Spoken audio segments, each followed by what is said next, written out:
হাসপাতাল চত্বরে নেই কোনো শৌচাগার। সমস্যায় পড়তে হয় হাসপাতালে ভর্তি রোগীর পরিজনদের। যত্রতত্র মলমূত্র ত্যাগ করতে হয় রোগীর পরিজনদের।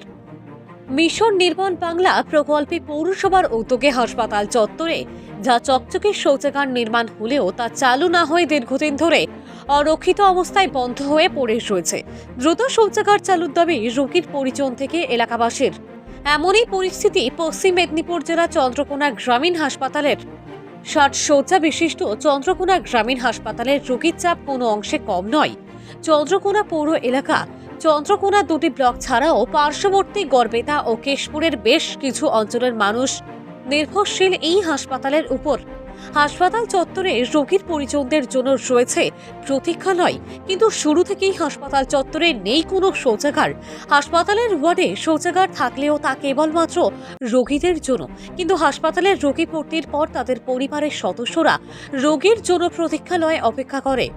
আর তাদের জন্য কোনো শৌচাগারের ব্যবস্থা না থাকায় জরুরি প্রয়োজনে তাদের ছুটতে হয় অন্যত্র, অথবা হাসপাতাল চত্বরেই যত্রতত্র শৌচকর্ম করতে হয়। কয়েক বছর আগে চন্দ্রকোনা পৌরসভার উদ্যোগে মিশন নির্মল বাংলা প্রকল্পে হাসপাতাল চত্বরে রোগীর পরিজনদের প্রতীক্ষালয়ের পাশেই লক্ষাধিক টাকা ব্যয়ে আধুনিক শৌচাগার নির্মাণ করা হয়।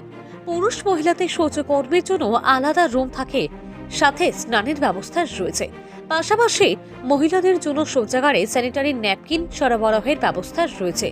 নবনির্মিত এই শৌচাগার নির্মাণ কাজ সম্পূর্ণ হলেও তা চালু না হয়ে বন্ধ হয়ে পড়ে রয়েছে কয়েক বছর ধরে। রোগীর পরিজন ও সাধারণ মানুষের স্বার্থে লক্ষাধিক টাকা ব্যয় হাসপাতাল চত্বরে নবনির্মিত শৌচাগার চালু না হওয়ায় অরক্ষিত অবস্থায় পড়ে রয়েছে।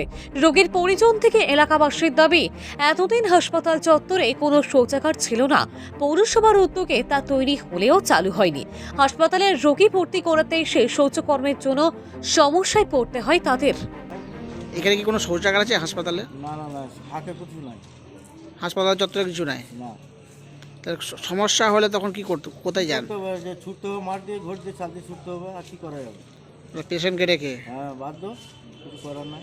এখানে তো একটা শৌচাগার তৈরি হয়েছে, সেটা চালু হয়নি, বন্ধ হয়ে পড়ে। নামে হয়েছে কিন্তু চালু তো হয়নি। চালু যে কবে হবে তার এখন ঠিক নাই। কি চালু হলে ভালো হবে? ভালো অবশ্যই। সমস্যা তো সবই আছে, সবই সমস্যা আছে, সমস্যার সমাধানটা করে দিলে ভালো হয়। এই তো এখানে যে একটা নতুন শৌচাগার তৈরি হয়েছে, হয়ে পড়ে আছে, এখনো চালু হয়নি, কি বলবেন? চালু করতে পারলে ভালো হয়, আর কি বলবো। পৌরসভা থেকে বেশ উন্নত মানের বাথরুম বা শৌচালয় বানানো হয়েছে, কিন্তু কিছু কারণের জন্য ঠিকঠাক হয়নি। এক হ্যান্ডওভার সংক্রান্ত একটা প্রবলেম চলছে, যা আমাদের হসপিটাল ঠিকঠাক কোনো হ্যান্ডওভার পায়নি। এবার হ্যান্ডওভার পাওয়ার পরেও যে প্রবলেম সলভ হবে সেটা বলা যাচ্ছে না, কারণ সেটাকে মেনটেন করার মতো পর্যাপ্ত বা সাফিসিয়েন্ট স্টাফ আমাদের হসপিটাল থেকে এই মুহূর্তে দেওয়া সম্ভব নয়। রক্ষণাবেক্ষণ বলতে আমাদের দিক থেকে পর্যাপ্ত বা সাফিসিয়েন্ট স্টাফ নেই যে সেটাকে মেনটেন করা, ফলে সেই দায়িত্ব পৌরসভাকেই নিতে হবে। হসপিটালে কোনো ভালো একটা আধুনিক টয়লেট ছিল না।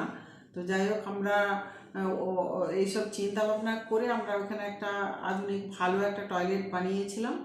তো যাই হোক, আমাদের ওটা কমপ্লিট হয়ে গেছে। তো ওখানে জনগণের কথা মাথায় রেখে আমরা ওটা খুব তাড়াতাড়ি ওটা ওপেন করে দেবো, এটা মাথায় রেখেছি। হসপিটাল কর্তৃপক্ষের সাথে আমরা কথা বলবো, বলে যাতে করে তাড়াতাড়ি এটা ওপেন করে দিতে পারি, আমরা সেই ব্যবস্থা নিয়েছি বা মাথায় রেখেছি।